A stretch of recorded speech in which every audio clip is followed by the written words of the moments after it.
Hello and welcome to Wrestling Trope Alert, the channel where we analyze professional wrestling. Today we are going back to 2001 and we are going to talk about the time AJ Styles spent in WCW during the promotion's dying days.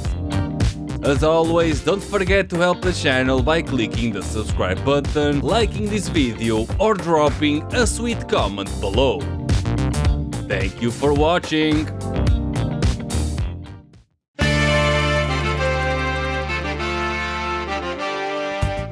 Back in 2001, WCW was on its deathbed. Years of mismanagement had finally caught up to the promotion and the end would eventually arrive on March 26, 2001. WCW was bought by its competition, the WWE, for a few $1,000,000, and all its intellectual property and extensive wrestling library were now owned by Vince McMahon. Right up to WCW's demise, it was business as usual. Championships were disputed on pay-per-view, wrestlers continued to get hired and given contracts, and most of the company's roster had no clue how bad the situation really was. In the middle of this chaos, one of the greatest wrestlers ever is signed into the company. Alan Neil Jones, aka AJ Styles, is only 23 years old at this point in time and has been wrestling for 5 years in the independent scene. AJ Styles would join WCW as part of a tag team later named WRIGHT, with partner Frank Parris, who was known as Parris. And Parris was also a very young man, just shy of 21 years old. These two rookies from Georgia had been on the independent circuit for a few years, making a name for themselves mostly in their home state of Georgia. Styles and Parris were both rivals on the independent promotion NWA Wildside, and their performances along with their young ages sparked the attention of WCW talent scouts, because these two young men were having intense athletic matches on the independent circuit. So naturally, WCW always had a focus on the cruiserweight style of wrestling, hired the duo and signed them to contracts. AJ Styles and his partner Parris had their first match on the WCW's Bischoff Thunder. Styles and Parris wrestled for the opportunity to be in the 6-man, 4-corner cruiserweight contender match. Apparently there were only 2 spots left in that match, and whoever wins gets the opportunity to face the cruiserweight champion, who was at the time none other than the Soaring Eagle himself, Chavo Guerrero Jr. As usual, the cruiserweights are opening the show. Styles and Parris make their debut, running to the ring with a generic entrance theme, and they looked very excited but also very nervous. AJ Styles was still in his shorts and short-haired face, and he looks very different from how he looks today. Styles and Parris' opponents are 27-year-old, nothing happening Evan Courageous, the man with the worst double meaning name ever. Courageous, get it? If you don't got it, get it. If you don't get it, figure it out. Johnny Ace, man in Japan. Courageous' partner is the future member of Seth Rollins' entourage, Jamie Noble, who at the time had a K on his name for some reason. Of note from this match, Parris and Noble are dressed in the same exact color blue gear, and they would be a great tag team if their name was Parris and Noble. These 4 dudes are going to have a discombobulated mess of a match, a typical spot fest without rhyme or reason, that shows just how great a wrestler can become even with less than great beginnings. Because seeing AJ Styles in this match, you wouldn't think of how great he would become later on. Styles' athleticism shines on, but Styles is still far from putting the pieces together. Styles in this match does an effortless springboard moonsault, a standing corkscrew senton, and later in the match even does a shooting star press to the outside, landing on his partner, and the commentary team even calls the move Shooting Styles Press. It is obvious that Styles has the athletic skills for the wrestling business, but here he is still lacking in charisma and in-ring presence. This match would end soon after Courageous hits his weird 450 splash, followed by a kick from the corner buckle from Noble straight into a pinfall by Courageous on Styles. The second WCW match of Styles and Parris was on another episode of Thunder, 1 week later on February 21st. This time the rookies are wrestling two WCW mainstays. Alex Wright, the Wunderkind, person who achieves great success when relatively young. Alex Wright's partner for this match, and one of the worst professional wrestlers to ever grace the squared circle, is the hit magnet Disco Inferno. Side note, these two blemishes on the face of professional wrestling are joined together like a square peg in a round hole in a tag team named Boogie Nights, and they have been tagging on and off since 1996, for 5 years. Their name was even worse when they started. Before they were called the Boogie Nights, they were called the Dancing Fools, because logic.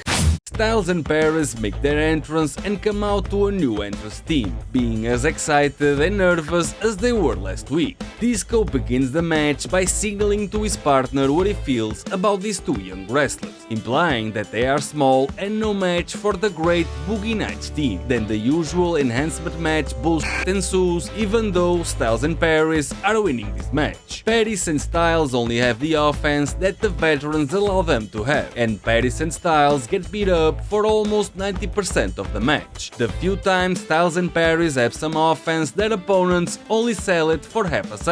Later in the match, the action spills to the outside. Styles botches what appears to be a springboard Hurricane Rana, ending with Styles falling back first on Disco. Next, Styles is attempting to Irish whip Disco into the guardrail, and Disco, who just had Styles fall on him, completely no-sells and reverses by throwing Styles into the rail. Moments later, more botches will happen as Disco and Wright are pretending to argue outside. A wild Parris jumps on them with a crossbody, landing only on Wright. Disco Inferno capitalizes and then throws Parris back in the ring. An inverted DDT follows, and Styles, who is the legal man, jumps on Disco with a crossbody, and out of nowhere gets the pinfall and the win. Styles and Parris win this match while looking like total jabronis, because logic.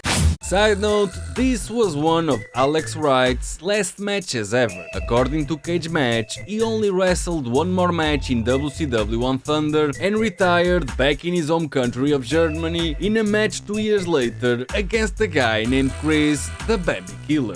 Third match out of the 4 matches that our future phenomenal superstar would have on WCW's dying days was on the flagship show WCW Monday Nitro, the only match that Styles had on the flagship show, and this is 2 weeks after the match with the Boogie Nights.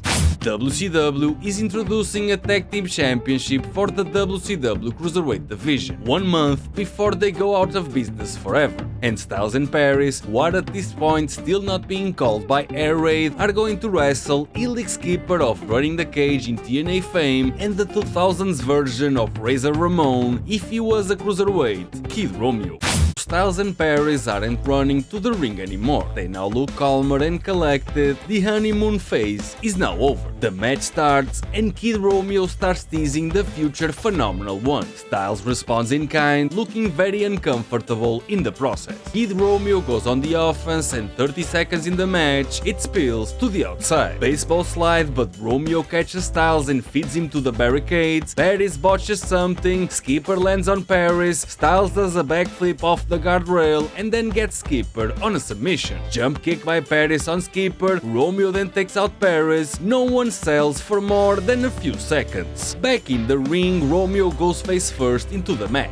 Then Skipper gets leg swept, followed by a senton, double scoop slams, double drop kicks. Parris jumps on Romeo, and moments later, back in the ring, Styles is taking forever to turn around, leading to Skipper clobbering Styles in the back. Then for some reason, Elix Skipper springboard jumps on his partner and opponent at the same time, knocking both men out. A dive fest ensues with Styles jumping on the 3 other men, and moments later, back in the ring, Skipper is running the ropes, practicing for his crowning moment in TNA when he runs the cage and becomes a GIF for all eternity.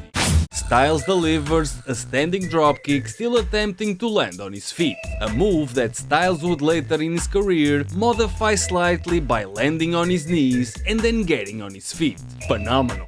Later in the match, Skipper is right in front of AJ Styles in a vulnerable position selling. AJ Styles falls to the outside because Romeo was caressing the top rope, followed by Romeo feeding Styles to the steel steps. Styles' partner Parris gets power slammed on the floor, the cruiserweight champion Chavo Guerrero appears, and Parris then gets kicked and dropped on his head for the pinfall win.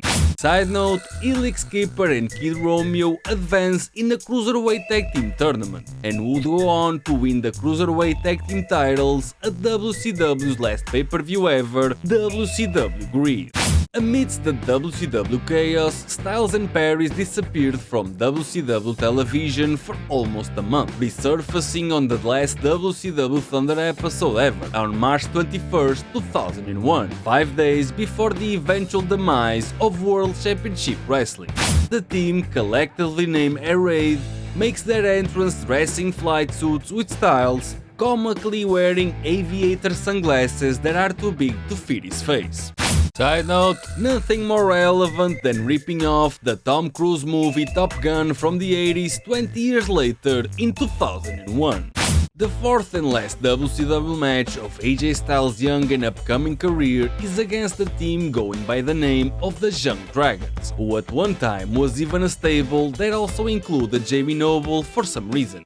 Kazayashi is 27 years old at this point and wrestled mostly in Japan after WCW folded. His partner in the JUNG Dragons is slightly more known to Western audiences. Yang would go on to have several gimmicks, more notably the Japanese stereotype AKIO and the hilarious Jimmy Wang Yang, the Asian redneck.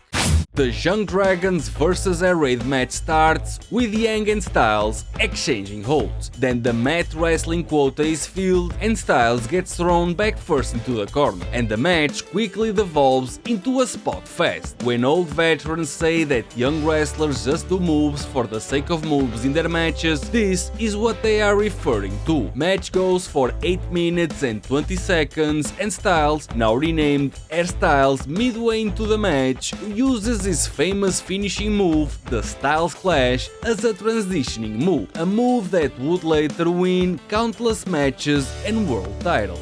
Here, he's just being used as a transitioning move, showing exactly how a wrestler can effectively become a better performer just by rearranging the order of his moves. But that's not the end of famous moves being wasted. Aishudo, a move made famous by Kenny Omega, who uses it with deadly precision and intent, is here basically wasted by young Jimmy Wang Yang. Soon after that, the match would end with Kazayashi driving AJ Styles back first into the mat for a pinfall and a win in the last WCW match for both the JUNG Dragons and WRIGHT. Thank you for watching this trip down memory lane. If I missed anything, please let me know in the comments below. Feel free to press that like button and also subscribe for more future content just like this, or better. This has been fun, thank you for watching.